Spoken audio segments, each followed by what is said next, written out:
Assalamualaikum warahmatullahi wabarakatuh.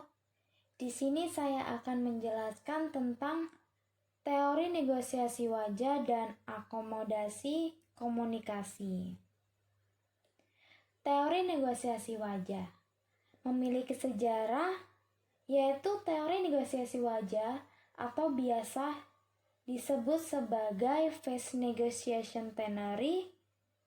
Yang pertama dikembangkan oleh Stella Tinctomi pada tahun 1988.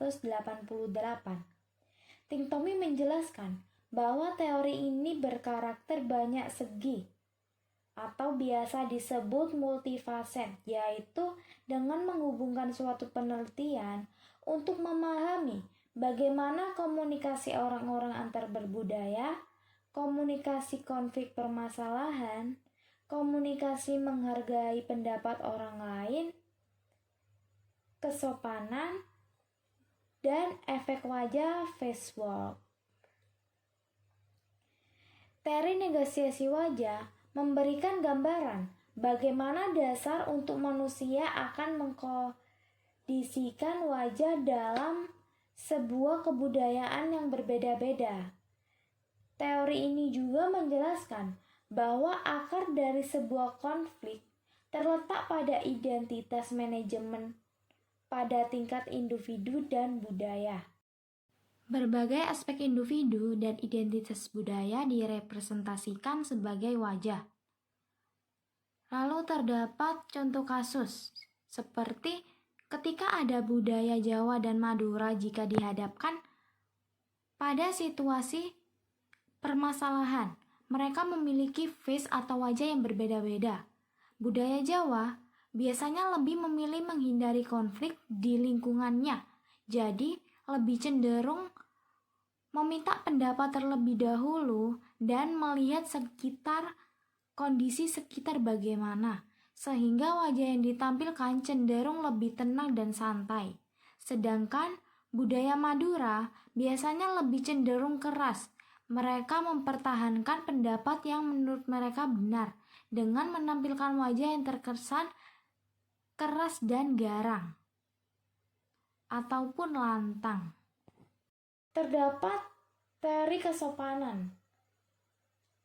Tinctomi menerangkan sebuah teori wajah dan kesopanan memiliki konsep bahwa sebuah proses di dalam berhubungan dengan membangun dan mempertahankan sebuah keharmonisan di dalam berhubungan. Sedangkan menurut Brown dan Levin, mereka menjelaskan dua jenis kebutuhan keseluruhan dari teori kesopanan, yaitu wajah positif dan wajah negatif. Lalu ada wajah dan kerja wajah. Erving Goffman menjelaskan bahwa wajah dan adalah sebuah gambaran jati diri seseorang yang ketika berbicara akan langsung berhadapan di depan individu lain, atau bisa disebut face to face. Sedangkan Tinctomi menjelaskan bahwa wajah merupakan bagian terpenting bagi seluruh kehidupan, dikarenakan sebuah wajah akan mempengaruhi sebuah gaya bicara yang menyangkut seluruh kegiatan yang kita lakukan sehari-hari dan bersifat general. Komunikasi ini juga dipengaruhi oleh aspek budaya, dikarenakan mereka saling berhubungan satu sama lain, sehingga ekspresi gaya wajah yang ditampilkan cenderung memiliki perbedaan. Terdapat 3 jenis kerja wajah. Yang pertama, kerja wajah bijaksana. Komunikasi ini menjelaskan bagaimana seorang individu bisa saling menghormati urusan orang lain. Kedua, kerja wajah solidaritas. Komunikasi ini juga menjelaskan cara seseorang bisa saling menerima satu sama lain di dalam suatu kelompok. Ketiga, yaitu kerja wajah persetujuan. Komunikasi ini mengusahakan agar suatu komunikasi bisa membawa dampak baik secara maksimal untuk orang lain dan mengusahakan untuk meminimalisir sebuah kesalahpahaman yang terjadi. Terdapat 3 asumsi yang dipertimbangkan di dalam teori ini. Yang pertama yaitu identitas diri.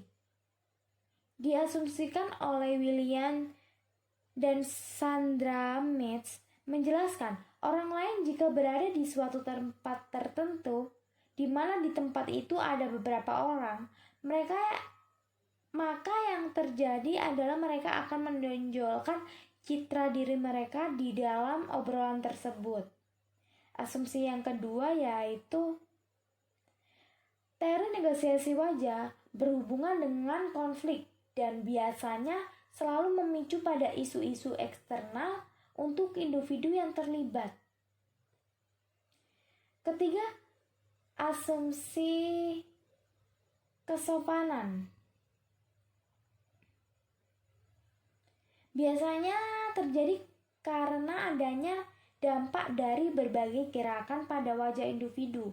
Biasanya adanya wajah positif dan negatif karena adanya 2 orang yang saling berinteraksi. Selanjutnya yaitu teori akomodasi komunikasi. Memiliki sejarah bahwa teori ini pertama dikembangkan oleh Howard Gilles pada tahun 1973. Beliau menjelaskan dan mengembangkan setelah melakukan penelitian bahwa individu seringkali kelihatan meniru perilaku individu yang lain. Akomodasi ini terjadi di dalam sebuah percakapan di berbagai kelompok budaya.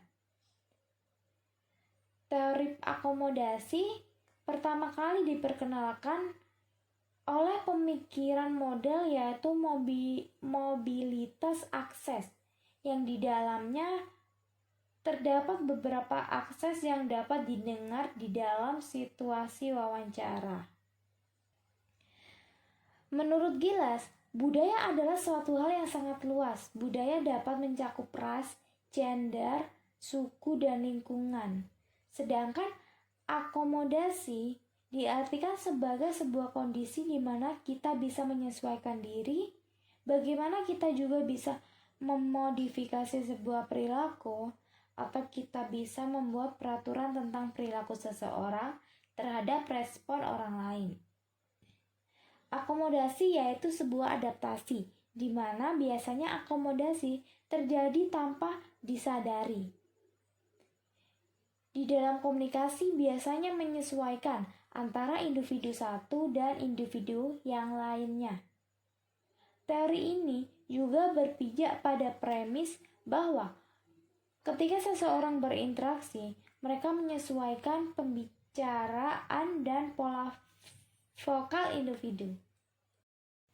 Kemudian contoh kasusnya adalah ketika ada salah satu teman bercerita mengenai pacarnya, lalu kemudian teman yang lain ikut masuk di dalam obrolan tersebut dan kemudian bercerita tentang dia yang baru saja melakukan kencan pertama.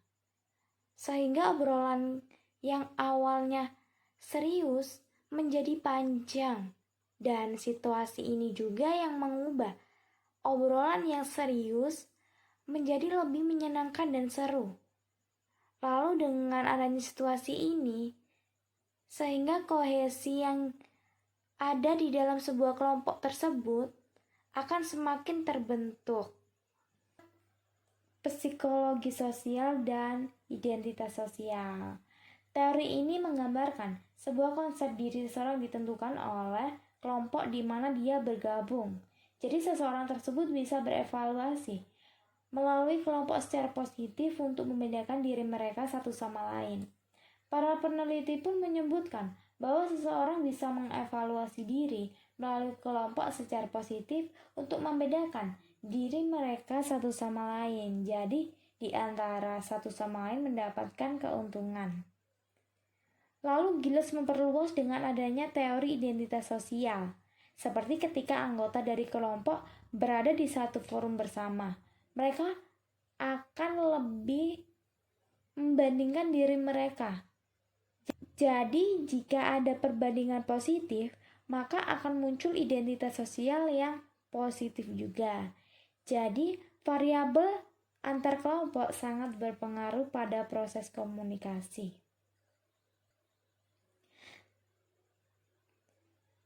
Terdapat 4 asumsi di dalam teori akomodasi komunikasi. Yang pertama yaitu persamaan dan perbedaan berkomunikasi dan perilaku di dalam sebuah percakapan. Pengalaman-pengalaman dan latar belakang masa lalu seseorang yang sangat beragam akan menentukan sejauh mana orang akan mengkomodisikan orang lain. Semisal mahasiswa yang berasal dari Sidoarjo bertemu dengan mahasiswa yang berasal dari Jakarta. Jelas mereka berasal dari latar belakang yang berbeda dan pengalaman hidup yang berbeda pula. Sehingga keyakinan dan nilai budaya yang ada sejak kecil cenderung tidak sama, tetapi mereka mempunyai hobi yang sama, yaitu memasak. Kedua, pendekatan yang berguna untuk memahami model bicara dan perilaku seseorang di dalam suatu percakapan. Asumsi ini lebih mendominasi di persepsi dan evaluasi. Biasanya seorang ketua di dalam forum memperhatikan terlebih dahulu apa saja yang terjadi di percakapan sebuah kelompok itu. Kemudian memutuskan solusi apa yang akan diambil. Ketiga, bahasa dan perilaku seseorang dengan memberikan sebuah informasi mengenai status sosial dan keanggotaan kelompok. Asumsi ini lebih cenderung berdampak pada bahasa yang dimiliki orang lain. Misal, sebuah percakapan dua orang yang di dalamnya cenderung merefleksikan individu dengan sosial yang lebih tinggi. Keempat, akomodasi bervariasi dalam tingkat kesesuaian dan norma yang menjadi tujuan dari proses akomodasi. Asumsi ini lebih berfokus pada norma dan isu mengenai kepantasan sosial. Jadi akomodasi ini sangat bervariasi di dalam sebuah kepantasan sosial tersebut. Sehingga saat melakukan akomodasi tidaklah pantas dengan norma memiliki peran yang sangat penting karena memberikan batasan dan tingkatan yang bervariasi terhadap sebuah perilaku akomodatif. Lalu cara apa yang bisa menyesuaikan diri, yaitu dengan menyatukan pikiran atau convergen. Giles Nicholas dan Justin Copeland mendefinisikan konvergen sebagai trik yang di mana individu berusaha mengadaptasi terhadap perilaku komunikatif satu sama lain. Konvergen juga diartikan sebagai proses yang selektif, sebab tidak selalu memilih strategi konvergen dengan orang lain. Lalu, kemenangan perbedaan atau biasa disebut divergen biasanya sering digunakan oleh sebuah kelompok berbudaya untuk tetap mempertahankan identitas kelompok sosial mereka. Biasanya strategi yang digunakan yaitu untuk menonjolkan perbedaan masing-masing komunikator, baik dalam segi verbal ataupun nonverbal. Lalu terdapat akomodasi berlebihan. Jadi di sini sebuah perilaku seseorang dianggap pendengar yang terlalu berlebihan. Seseorang yang mempunyai tujuan yang baik justru dianggap merendahkan. 3 akomodasi berlebihan yaitu akomodasi berlebihan sensoris, ketergantungan, dan berlebihan antar kelompok. Kesimpulannya yaitu bahwa teori negosiasi wajah merujuk pada kebudayaan yang di mana masyarakat memiliki pengertian nomor satu terhadap wajah mereka, sehingga bisa diketahui ketika ada dua individu yang mempunyai latar belakang berbeda, cara mengatasi konfliknya menggunakan cara yang berbeda pula. Sedangkan teori akomodasi komunikasi adalah sebuah adaptasi di mana biasanya akomodasi terjadi tanpa disadari. Di dalam komunikasi ini, seseorang harus menyesuaikan antar individu satu dengan individu lain. Teori ini harus berbicara pada premis juga, bahwa ketika seseorang berinteraksi, mereka menyesuaikan pembicaraan dan pola vokal individu. Sekian dan terima kasih.